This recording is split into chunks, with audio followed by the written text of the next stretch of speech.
उपचुनाव के नतीजे आपके सामने हैं। प्रधानमंत्री जी आज शायद किसी विवाह में शामिल हों, उनके चेहरे पे आज मुस्कान नहीं होगी, अच्छा नहीं लगता, लेकिन नहीं होगी, अब क्या कर सकते हैं। ये उपचुनाव जो 13 सीटों पर हुए, बहुत महत्वपूर्ण, हर उपचुनाव हर चुनाव महत्वपूर्ण होता है, बहुत महत्वपूर्ण चुनाव थे। दूसरी बार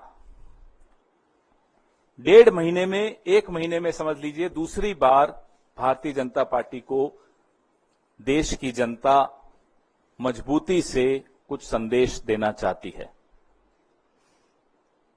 लोकसभा चुनाव में संदेश बहुत स्पष्ट था,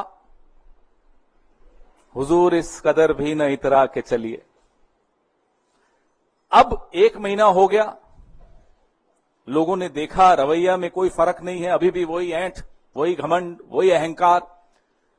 फिर से एक संदेश दिया। उत्तराखंड में हम दोनों सीटें जीत गए, बद्रीनाथ की भी और मंगलोर की भी। हिमाचल में एक थोपा हुआ चुनाव, निर्दलीय 3 विधायकों से इस्तीफा लिया गया, उनसे इस्तीफा करवाया गया, हमारी सरकार को अस्थिर करने का प्रयास किया गया और जनता का पैसा एक थोपे हुए चुनाव पर बर्बाद करवाया गया। आप लोग उसको ऑपरेशन लोटस कहते हो, मैं उसको ऑपरेशन कीचड़ कहता हूं। ऑपरेशन वोटर्स सबसे बड़ा होता है, सबसे मजबूत जवाब देता है। हिमाचल में देहरा विधानसभा क्षेत्र में, नालागढ़ में हमें जीत हासिल हुई। हमीरपुर हम हारे हैं, लेकिन ये तीनों सीटें ऐसी हैं जिसमें असेंबली इलेक्शन में, विधानसभा चुनाव में इंडिपेंडेंट्स जीते थे, कांग्रेस नहीं जीती थी। इस बार कांग्रेस ने 3 में से 2 जीत ली है। और अगर आप कुल मिलाकर 13 की 13 सीटों का आकलन करेंगे तो भारतीय जनता पार्टी को सिर्फ 2 मिली। The trend is very clear. Even earlier mandate also, it is not in favor of NDA. It is favor of India, and it is not favor of BJP. All together with the NDA party, all party. Maybe I may be wrong, but whatever I heard, I came to know that collectively they all got 46% vote, and India itself have got 51% vote. So mandate is against of them, and now again they have started the agency Raj, and this Nyaya Samhita bill, I don't know what they have done. Even doctors are afraid. Journalists, you must know how your life is also danger for this bill. Freedom is at stake. Everybody, without any evidence, anybody can be victims of this bill. From the beginning, I am telling that to boycott, to suspend 147 MLA MP, you pass this bill, never discussed. And there is a system.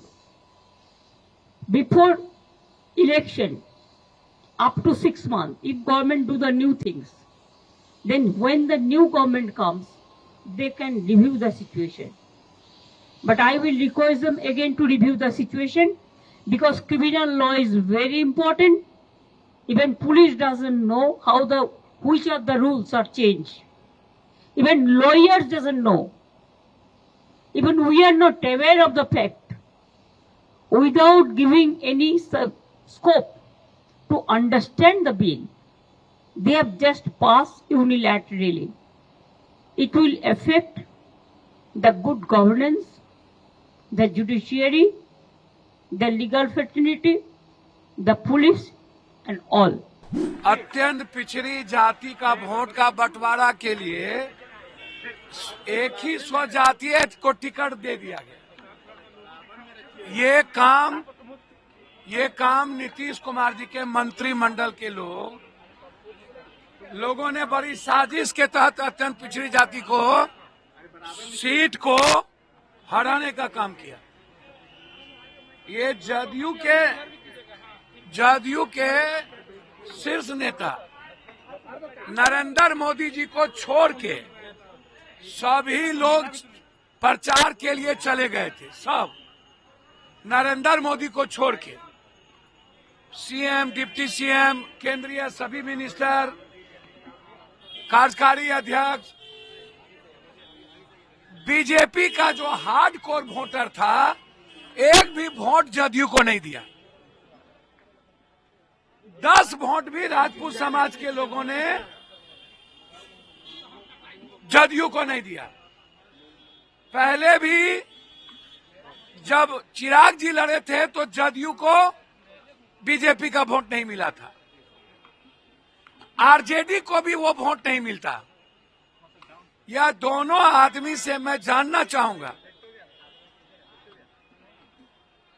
कि पूरे देश में India की गठबंधन की जीत हुई। लोकसभा में भी बीजेपी हारी, हिमाचल से लेकर के सब जगह बीजेपी हारी, महाराष्ट्र, हरियाणा और झारखंड में हम लोग बहुत मजबूती के साथ सरकार बनाएंगे। झारखंड में दोबारा हम लोग आएंगे। भाजपा का जो झूठ का राज चल रहा है बहुत दिनों से, धीरे धीरे जनता समझने लगी और इसलिए 13 जो उपचुनाव हुए थे उनमें बीजेपी केवल 2 जीत सकी। 6 उसमें 10 इंडिया गठबंधन के हैं और जो निर्दलीय है वो भी गठबंधन का समझ ले, पप्पू यादव का है। तो वो 11 जो है वो सीटें हारे, 2 जीते। ये इस बात का संकेत है कि कुछ राज्यों में, जैसे हरियाणा में होने जा रहा है, महाराष्ट्र में चुनाव होने जा रहा है और कुछ और राज्यों में चुनाव होने जा रहा है जल्दी ही, वहाँ हर जगह बीजेपी चुनाव हारने जा रहा है।